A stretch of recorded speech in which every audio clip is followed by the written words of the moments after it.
ওই পুরুষটা ঘরে তার পরিবেশটা কি, তার ফ্যামিলি তাকে কতটুকু ছাড় দিয়েছে। তোমরাও জব করবা, তোমরাও মিডিয়াতে থাকবা, তোমরাও রাস্তায় থাকবা, তোমরাও গাড়ি ড্রাইভ করবা, কোনো ধরনের ধরা বাধা নেই। মূলত আমার পক্ষ থেকে যে কনভারসেশনটা থাকবে, নারীরা কিন্তু রাস্তার মধ্যে এখনো সেফ না।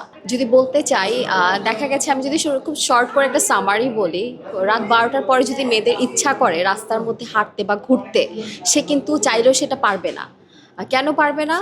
কারণটা আমরা সবাই অবগত এই বিষয়টা নিয়ে। সো আমাদের ওই বিষয়টা নিয়েই লাইক মেয়েরা কেন ইন্ডিপেন্ডেন্ট না, মেয়েরা কেন স্বাধীন না।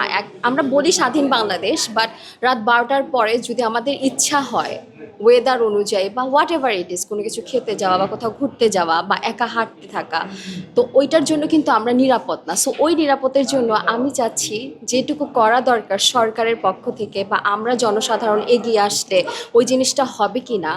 সো ওই কন্ট্রিবিউশন সবার পক্ষ থেকে চাচ্ছি। আমরা কিন্তু এখনও নিরাপদ না। না, অবশ্যই এখানে শুধুমাত্র পুরুষদের ফল্ট না।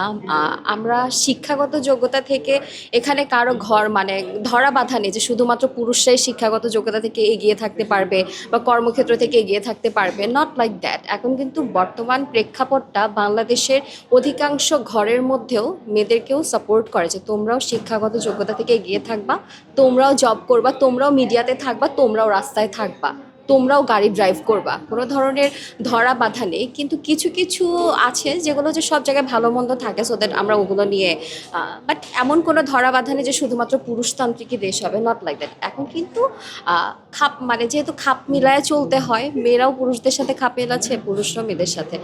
এক কথায় সম মোটেও আমি বলবো না, অবশ্যই পুরুষরা উপরে, তারপর হচ্ছে নারীরা।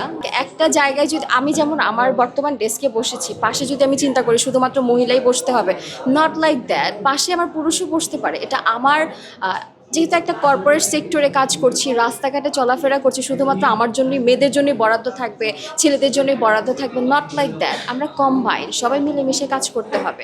ওইটা যদি নিয়ে আসতে পারি তাহলে আমরা একটা সবুজ বাংলাদেশ যেটা বলি সেটা পাবো, আদারওয়াইজ পাবো না। ওইসব মন মানসিকতা এটা কিন্তু নারীদের থেকেই আসে। একটা পুরুষ কেন এরকম করবে? ওই পুরুষটা ঘরে তার পরিবেশটা কি, তার ফ্যামিলি তাকে কতটুকু ছাড় দিয়েছে, তার ওয়াইফ, তার মা, তার বোন, তার নিজের মেয়ে তাকে কতটুকু ছাড় দিয়েছে। সে যদি তার সম্পর্কে ভালো জানে, সে যদি ওই জায়গাটার ওই গণ্ডিটার মধ্যে ঠিক থাকতো, সে বাহিরে চাইতো না।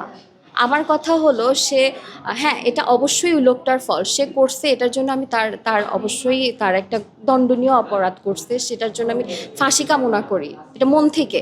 কিন্তু এখানে তো শুধু এক হাতে তালি বাজে না, ফ্যামিলিগত থাকবে এবং তার ইন্টারনাল জিনিসটা ভালো থাকলে এক্সটার্নাল জিনিসটা সে এক্সিট ভালো করতে পারবে। তার ফ্যামিলি থেকে বিলং করেছে।